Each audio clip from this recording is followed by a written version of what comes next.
July 9th, 1755. Deep in the American wilderness, the most disciplined army in the world is being slaughtered by an unseen enemy.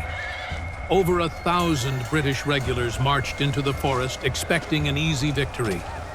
Instead, they walked into a nightmare that would leave their commanding general dead and a young George Washington fighting just to keep the survivors alive.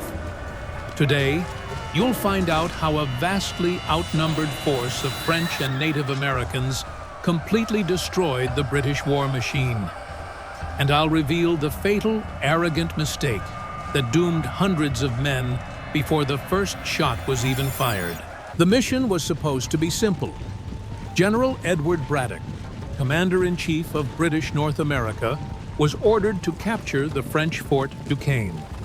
He commanded a massive flying column of 1,300 men, including elite British regiments and colonial militia.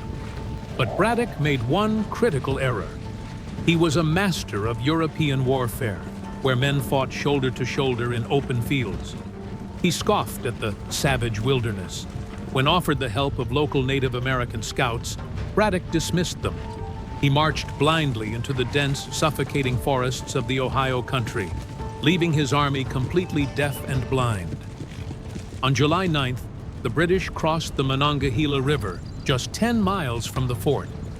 The French commander, realizing the fort would fall to Braddock's cannons, sent a desperate force of about 800 men, mostly Native American allies and Canadian militia, to delay the British.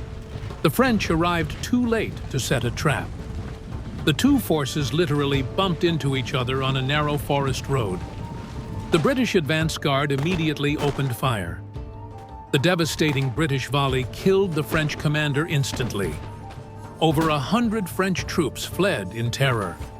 For a brief moment, it looked like Braddock's European tactics had won the day. But the battle wasn't over. It was just beginning. And the British were about to learn that in the American woods, traditional discipline was a death sentence. Keep watching to see how a 23-year-old George Washington stepped into this chaos. While the French retreated, their Native American allies did not. Using the terrain they had hunted in for generations, they dispersed into the trees and ravines flanking the road. Then, the psychological warfare began. The native warriors unleashed a terrifying war whoop that chilled the blood of the British regulars. From the shadows, they poured a devastating crossfire into the tight British formations. Braddock's men were trained to stand shoulder to shoulders.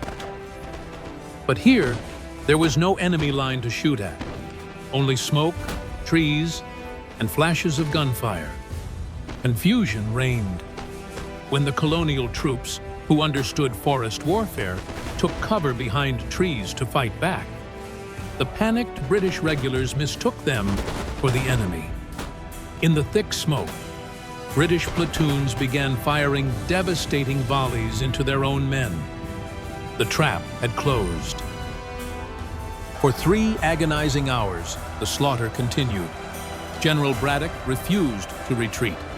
He rode desperately through the chaos, having 4 horses shot out from under him, trying to force his broken army back into neat European lines. It was a futile effort. Finally, a bullet pierced Braddock's lung. With their commander down, the British resistance completely collapsed. The retreat turned into a panicked stampede. It was here that a young colonial officer named George Washington, despite having 2 horses killed under him and 4 bullet holes in his coat, took charge.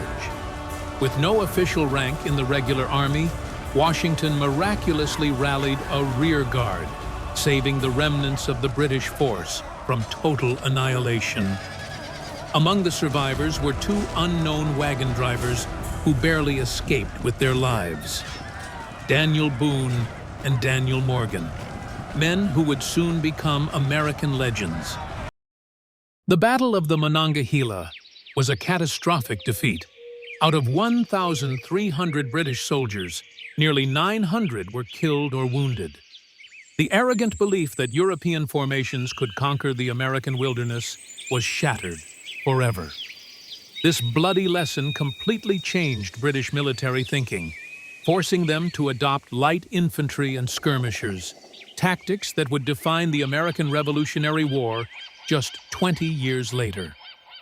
George Washington survived the Monongahela, but his greatest battles were still ahead. If you want to see how this young survivor eventually defeated the very empire he fought for today, hit the subscribe button and turn on notifications. The American Revolution is coming.